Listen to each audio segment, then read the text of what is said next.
Hey guys, how y'all doing? I'm here to give you guys a recap on the new episode of Nanatsu no Taizai, Imashime no Fukkatsu, or you can call it the 7 Deadly Sins, Revival of the Commandments, which is on episode 7. Now, this episode right here, they actually did a nice job. Although, they did include some very good material from a certain side story, which I'll let you guys have a minor spoiler ahead. That's if you haven't even watched the anime episode, or if you're just watching here to watch my recap on anything else that I usually recap on any series of anime or manga. They included some extra material to the entire story, although it actually makes some sense if I even think about it, and it connects very, very well. So, if anything else, let's go. They adapted chapters 126 along with the side story, which came in after that, if I remember correctly, in chronological release time. So, if anything else, let's go. We had to it that Diane is wondering, who are you again? And King's like, hey, it's me. You gave me a heart attack. I am King. And therefore, Diane's like, you're not the little boy who's rounded bearded fairy. And I'm like, what? And we had to it that she calls Meliodas by his real name. And Meliodas is like, she never done that before. And she goes like, who are you? I'm like, what? Merlin, on the other hand, says, Diane's losing her memories. They go like, yeah. Not to mention, it's really complicated here and there, because she almost tried to eat me, as Hawk says, as the episode continues and talks about it. What makes it very worse right now is that when there was a time with,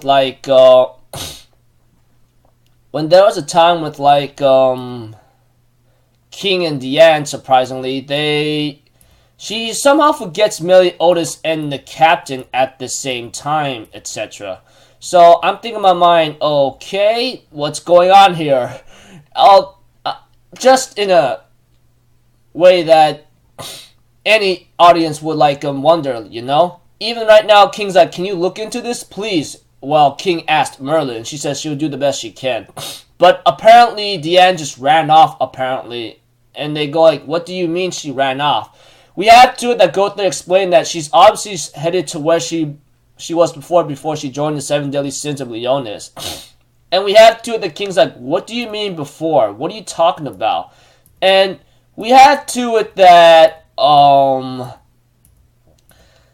Gotha confessed to King and everyone that Gotha erased the memories with Lost World. And King's like, why in the hell would you actually do that? And therefore, Gotha's like, I want to understand emotion, so I altered memories of Gilead. And Diane condemned my actions and said, I lost my precious memories with King, but I got them back.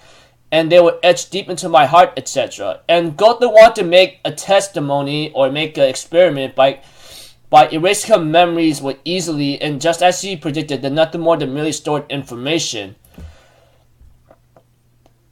I'm pretty sure anime onlys, you guys just watch this episode right now, are thinking, what the hell is wrong with Gotha right now, dude? Seriously. Hey, I'll be honest with you, the first time I even read the chapter, I'm like, for real, dude? And now that I'm seeing it animated, I'm like, oh my gosh, why? You want to make a testimony experiment, but you have to do it at the most darkest time where Britannia is gonna suffer at the hands of the 10 Commandments. Seriously. I mean, think about it. One of their highly valued team members of the 7 Deadly Sins is now running off to where last time before she joined the 7 Deadly Sins? Oh, for Pete's sakes, Gotha, dog. I am really starting to...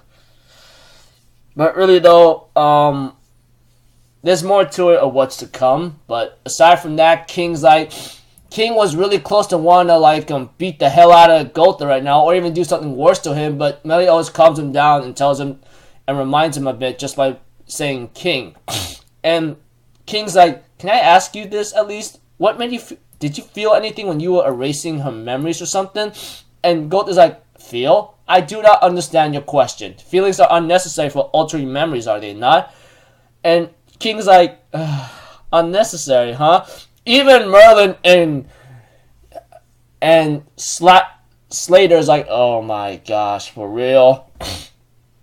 And we have to it that Gother literally asked in a freaking unemotional way and not understanding a damn thing, honestly. I'm pretty sure you guys know what I'm talking about if you watched the episode or even read the chapter. Goes like, why are you so angry? I'm thinking in my mind, and King's like, I'm not angry. I'm just disappointed in you. From the bottom of my heart, don't tolerate people's emotions while he uses his chastiful into his bear form by freaking punching Gother, dude. Honestly, I would have done the same thing because King just punched Gother because he was so angry, but he doesn't show it. He's like, I can't get any more angry than I have to. Okay, enough with the jokes, okay? Just as usual, Gother confessed to King and the others that he erased her memories. King gets really upset to a point where he just punches him, and we have to it that they all decide to go after Diane together. And we see to it that Diane is running up to to the clan that's called home of the giant cloud called Megadozer, etc. And Diane says Matrona, etc. And after that, it ends up playing a side story of Diane which happened 16 years ago at the somewhat beginning of the episode, after things with Gother, the 7 deadly sins, etc.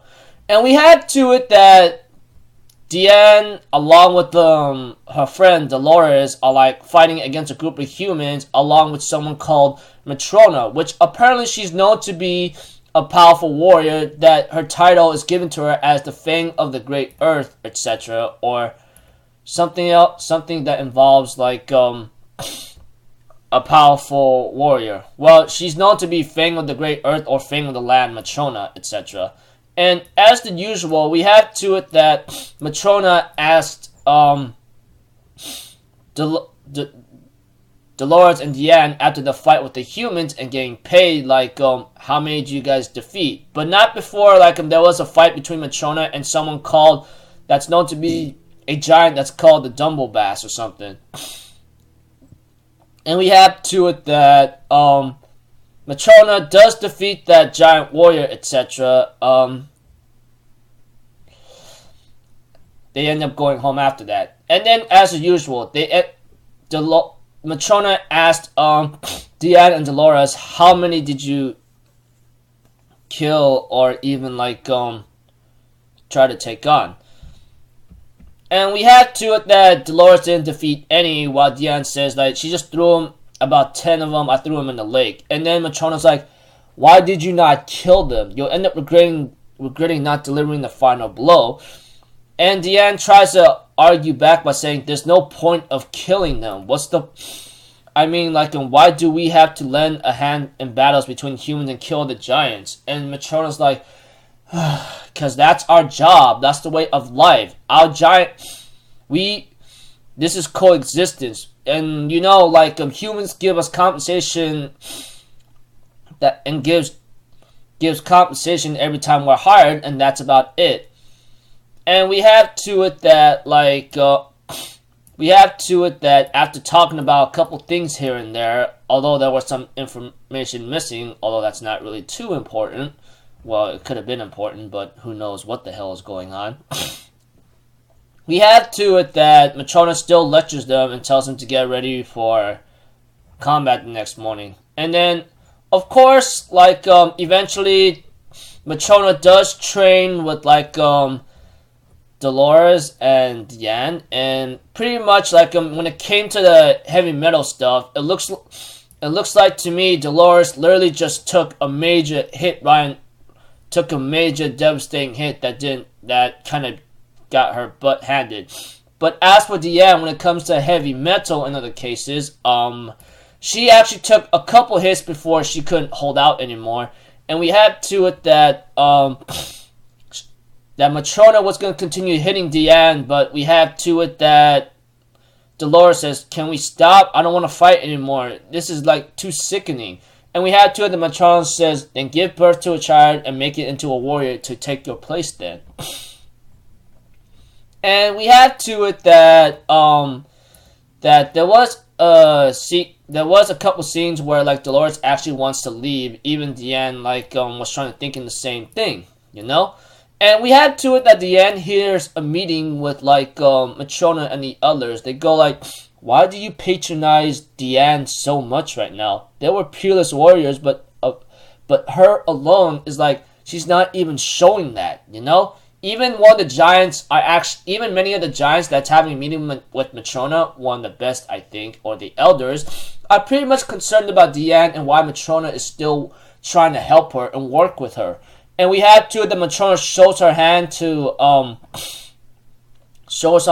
to the giants by saying, shows her hands to the giants and shows that her knuckles are actually bleeding pretty badly. And this is when she was actually punching Deanne when she was in her heavy metal form. And we had to it that Matrona says like her strength is really strong, and if we are able to unlock that strength completely, her softness will disappear possibly, and her strength is actually very good. Well, okay, sorry for making that very confusing. Matrona's pretty much showing her bloody knuckles to them by saying like, Deanne's power is actually on a whole different level. I'm gonna help her unlock that strength and power and get her out and have her to like become the greatest giant warrior ever existed. And we had to that Deanne wakes up Dolores and says, "Let's get out of here," you know. And we had to it that Dolores says, "I know I was talking out of my mind, but I changed my mind." And Deanne's like, why? And we have to it that Dolores explains like, no one else is gonna accept us giants. They'll be afraid of us and won't even like think twice about like talking to us. Later on, Deanne was actually walking on her own and was being bullied by a couple of humans, but not before Meliodas comes in and beats the living hell out of those guys who's trying to make Deanne pay up the fee of having to walk on a human road or something. And we have to it that Meliodas and Deanne is actually getting along. And we have to it that like Meliodas says, you know, like if you're looking for someone for a bit, I'll meet you again, you know, meet me in Leonis. I'm pretty sure it'll be a good place for you to enjoy. And we have to it that she tells her name to Meliodas and says like, my name is Deanne, I'll be on the way now. And we have to it that Deanne's gonna go back to Dolores and says, I know someone who's gonna accept us she But the moment she gets back and asks where's Dolores, she apparently died. And Matrona explains that she died by... She ends up getting her life lost to a gang of bandits who she was hired to guard. And Deanne says, who sent Dolores there by herself? And Matrona's like, I'm the one that did it, the warrior chief. Who else would it be? And we have to it that Deanne gets really, really upset about this and punches her and says... But apparently...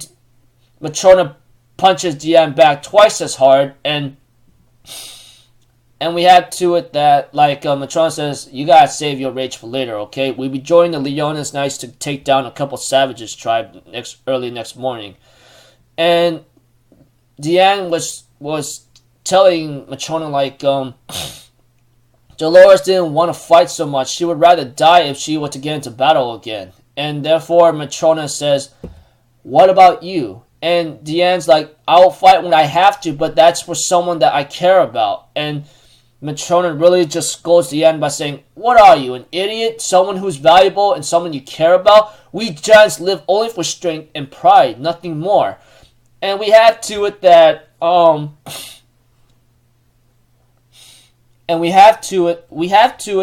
Deanne's starting to remember someone, and that is King, obviously.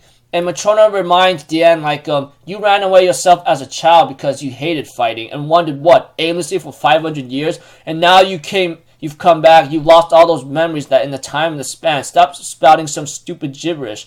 Who made you that way? And who made you this outfit? Are you trying to become some kind of human or fairy? And we have to it that Matrona reminds Deanne, never forget, you are a proud giant's clan. You're neither human nor fairy, and no one's going to accept you for who you are right now. And therefore tells Deanne to throw away her foolish dreams. We have to it that, like, Deanne's like, am I really that strange? What would you say, Meliodas? And we have to it that she remembers that someone says, I'll always love you and I'll always be by your side. And we had to it that she picks up a flower that gives her a reminder of someone and says, you know, it would be great if I were like were with Meliodas and have lots of kids together and spend happy lives, you know? Or I'm at least allowed to dream, right? Although, like, this person that she might be falling for Meliodas, she's starting to remember King bit by bit. And this happened 16 years ago. I'm pretty sure you guys can understand what I'm getting at here. If you guys watched the episode, that is. Those who didn't, or not even up to date with the series at all, you'll be confused as hell. But aside from that, we had to it that Matrona and Diane shows up with the human mercenaries that hired them to get ready to take down a couple of savages. And we had to it that one of the Holy Knights apparently tells them, nice to meet you. I am Ganon of the Holy Knights of the Kingdom of Leonis. And we had to it, Diane's like, hey, you know Meliodas or something? And he goes like, oh, you mean he's the blondie guy and much cuter than you? Yeah, I know that guy. The king brought him to some place or another or something. Sorry to disappoint you, but a man whose origin who has no rights or something is under Ganon's Knights or something. But aside from that, we had to it that Ganon says that he heard that the savages are like hiding hiding the presence with the mage's magic or something, which is pretty like troubling. But we had to it that Ganon, in the end, tells there's a couple things here and there, but he ends up tricking Matrona by getting her into a pitfall or a trap. And we had to it that freaking Ganon reveals his true freaking power that's known to be Hollow Sound, apparently, and could topple a giant if he uses it correctly. Not to mention his greediness and his ugliness just shown in front of Diane by saying, if I take down a giant, it'll give me more reputation than just killing 1,000 savages. After all, I'll be the one responsible for taking down the fang of the great earth of Matrona, right? Etc. I'm thinking in my mind, oh my gosh, dude, how disgusting. But Matrona effortlessly just survives and says, I think you idiots are underestimating the giant clan too much. Our strength is that we can manipulate the earth. And we have to it that, he gets really upset about this and they end up firing arrows at her. But apparently one arrow got through and was about to hit Diane, but she goes into heavy metal. But the moment Matrona realizes one of the arrows is actually a little poisoned, she ends up blocking it and takes the hit. Apparently this poisoned arrow, as Ganon mentions, is a deadly venom that can bring down dragons, especially it does a good job. And we had to it that before he could freaking say anything else, and after bragging about even though the giant clan may be able to transform their bodies into steel, one small scratch will suffice. And we have two of the Matrona shuts him up with her earth power and sends him flying. Diane is trying to keep Matrona alive by saying, why did you throw your life for someone like me, huh? And Matrona explains look, your mother and father asked me to raise you and help you out. They told me to raise you like my sister and become a strong woman so you can live on your own, but I can only teach you how to fight, etc. I can't even find any words of comfort as you cry, okay? And we had to it that Ganon tries to explain, throw away, kill all these giants anyway, and we had to it that that Diane explains that she can't though, and she further explains that she can't be like Matrona, like a killer or a warrior in the giant clan. But Matrona, using the last of her strength, ends up killing the Holy Knights that was trying to kill Diane, etc. And we have to it that that Matrona tells Diane, just stop being naive, will you? If you put your mind into it and attain strength, you will be able to reach something that I can't even attain. You'll be the strongest there is, and she ends up falling into her death, apparently, as the poisoned arrow actually took effect on her. And we had to it that two of the Holy Knights survived and says, we gotta report something to the Kingdom of Leonis right away. They go what do we report? While Diane mourns in great agony over the loss of Matrona. And we had to it that after the credits, there's a scene with the 7 deadly sins along with Arthur and Slatter are going to where Diane is. And after that, it plays out the final scenes of the side story where Diane is like, whatchamacallit, given the sin of envy, and because of her crimes of like having to murder Matrona out of jealousy and murder 330 innocent knights of the holy knights of the kingdom, we had to it that they were about to behead her because of those two guys who lied about the fact of like saying that she's the one that killed Matrona, etc. And we had to it that Meliodas on the other hand says, can you hold that sentence? By orders of the direct king, I'm here to like bring Diane under my wing, etc. So that's about it. So yeah, I know my recap is very long. Forgive me for that. Like I always talk about a certain parts of the episode to its full length in every detail as best as I can, etc. But aside from that, we have this episode here adapted chapters 126 along with the side story of Diane's past, which is pretty cool. I actually like that. A1 Pictures is actually doing a nice job, like having to like adapt these chapters correctly. Although like I said, there were a couple scenes missing, honestly. Although they're not too important the way I look at it. Although they missed one scene with Meliodas and Gother changing their clothes, etc. And possibly a little bit more. Not to mention like a little bit more of Diane and Dolores' training, etc. Apparently, like there was one scene before the heavy metal where they're actually trying to balance something off right now, but balance a rock or something, but it's not really working. But aside from that, I think that's about it. Maybe a couple scenes missing, like I said, in certain chapters, but they weren't too important. Although there was more training with like Diane and Dolores, like I said, that balancing rock, which is a little important because it shows a little bit more of Diane's fighting potential and possibly like abilities as a giant alone. But yeah. So, like I said, and repeating myself again, they adapted chapters 126 along with the side story of Diane, which actually flows pretty well, and I really enjoyed it. Missed a couple or omit a couple scenes, but they still did a good job either way. So, looking forward to the next episode apparently, which is called The Holy Land of Druids or something, or The Druids' Holy Land, which is something where it's gonna play a major important role possibly because things are not going to be looking like very good from here on out. Because, like, well, not very good. Okay, let me rephrase that. Things are going to get very tense from here on out until then. So, until then, I'll see you guys in my next video. So, alright, I'm Alpha Zoro, people. Have a good day, and I'll see you guys next time, alright? Peace out. Bye-bye. Toodaloo!